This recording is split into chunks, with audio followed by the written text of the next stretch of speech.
Thank you, Madam Chair. In 2018, you were the California Attorney General, correct? Yes, sir. And at that time, you investigated, I believe it's called Humboldt County. I'm not from California, so the Department of Health. I believe so. You're making me go back a bit in history, but I believe you're right. You investigated them because of systematic issues related to the care of children. Yes. Correct? Okay. You obtained a stipulated judgment against that agency, correct? My recollection is yes. Okay. Sorry. So in your press release, when you announced the judgment, you stated, and I'm going to quote, "The institutions of Humboldt County entrusted to protect children failed them. What can be more important than public agencies performing their duties to safeguard the security and welfare of our kids?" End quote.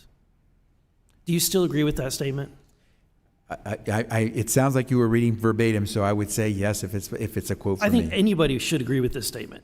But this is where it comes to the crux of this hearing, which is why so many of my colleagues are asking this question. When we have a whistleblower that appeared before judiciary who stated that 85,000 minors are missing from your agency, now you say it's not 85, you say that it's somewhere around 25. Well, that's correct? completely inaccurate. They're not missing from our agency. We no longer have jurisdiction over those children. You can't get a hold of these children.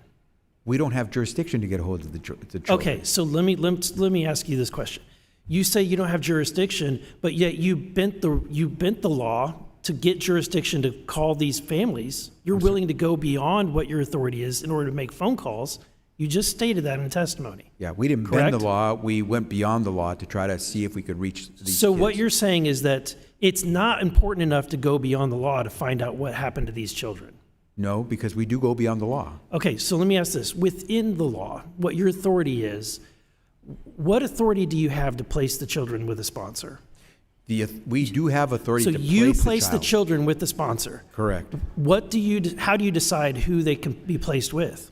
We usually work with the parents if they are in the home country. We work with the child, especially if they're older, and we try to work to find out who they know or who they consider to be close and could be protective of the child. And so about 1 in 3 of our placements are with the actual parent of the child. So do you not think that there could be something that you could do in the perimeter of the law that you have purview over to reduce the number of children that you lose track of?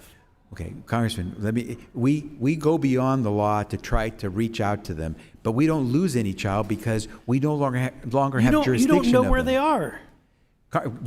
The problem is you haven't given us jurisdiction for us What or I'm any saying other is, agency on the to find front out where end, they why are. can't you come up with a solution on the front end to keep track of the children that Well, you placed? We have tried to do what we can through the post-release service calls to try to see if we can find out if they're doing okay, to check in with them.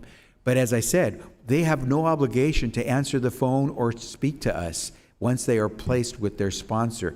And so, Congressman, if you wish to change the authorities and give us more jurisdiction or give more jurisdiction to the Department of Labor, I think we'd be more than willing to talk to you about that. So let me ask you this. We can't keep saying we lose kids when we don't have take my jurisdiction. time back. Let me ask you this.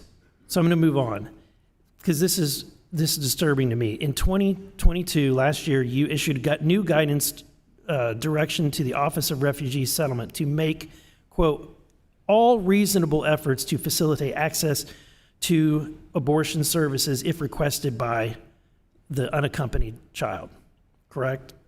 Yes, correct. Okay, so my question is, when you are handling these unaccompanied children, what efforts are you taking to ensure that they are separated from the individual that, if they were involved in an assault of any kind, or they are being used for sex trafficking?